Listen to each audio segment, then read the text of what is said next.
Les frontières de l'Europe pour les nuls. Les frontières de l'Europe sont les limites qui la séparent du reste du monde. On peut en distinguer de nombreuses différentes en fonction de l'angle d'étude. Les plus évidentes sont les frontières géographiques, maritimes ou continentales, parmi lesquelles sont communément admises l'océan Arctique au nord, l'océan Atlantique à l'ouest, la mer Méditerranée et le détroit de Gibraltar au sud.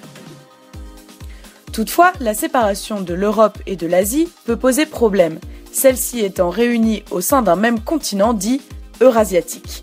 Elle n'a donc pas de délimitation précise.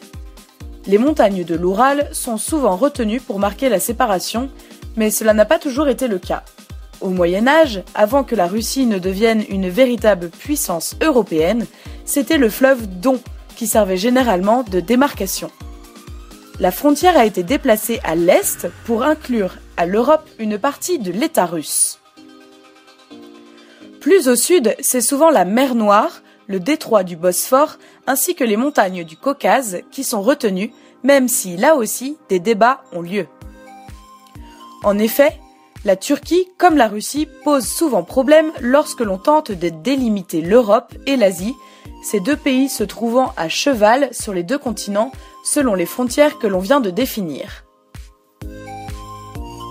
Au niveau culturel et politique, la Turquie peut sembler plus tournée vers le Moyen-Orient et donc le continent asiatique, ce qui est aussi le cas de la Russie depuis peu. Mais elles gardent toutes deux un pied en Europe et on ne peut donc pas totalement les exclure des frontières du continent. Cette frontière culturelle a aussi été parfois définie par une séparation entre l'Europe de l'Ouest et centrale d'un côté et l'Europe de l'Est des empires ottomans et russes de l'autre côté. Cette situation s'est aussi compliquée avec la guerre froide, qui a créé une frontière interne à l'Europe et a ajouté une dimension économique à la séparation, ce qui a accentué, au moins pendant un temps, l'écart culturel entre les pays de l'Ouest et ceux de l'Est. La religion pourrait aider à définir une frontière culturelle, l'Ouest de l'Europe étant en majorité catholique et protestante, tandis que l'Est est majoritairement orthodoxe et la Turquie est musulmane. Mais ces frontières ne sont dans les faits pas si nettes, les religions comme les cultures étant beaucoup plus mobiles et mélangées qu'auparavant. Du fait de cette mobilité et de cette mixité, il est en fait presque impossible de définir aujourd'hui de véritables frontières religieuses et ou culturelles à l'Europe. Une dernière approche qui pourrait aider à définir les frontières européennes est l'approche politique et institutionnelle.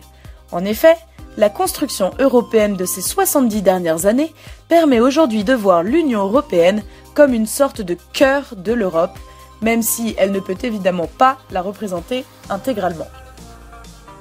Toutefois, cette organisation est parfois vue comme la garante d'un certain nombre de valeurs propres à l'Europe, c'est-à-dire la démocratie, le respect de l'état de droit ou la protection des droits de l'homme. Ces valeurs pourraient permettre de tracer une frontière à l'est entre l'UE et certains pays, comme la Turquie, la Russie ou la Biélorussie, des États qui sont plus ou moins autoritaires. Toutefois, cette situation se complique lorsqu'on prend en compte les autres organisations existantes, particulièrement le Conseil de l'Europe, qui lui englobe la Russie et la Turquie, excluant cependant la Biélorussie pour cause de non-respect des droits de l'homme. Finalement, la question des frontières européennes n'a probablement pas de réponse, et il faut se dire que les frontières du continent européen, particulièrement celles avec l'Asie, sont et resteront floues. Mais l'Europe, plus qu'un espace géographique bien défini, ne serait-elle pas avant tout une idée ?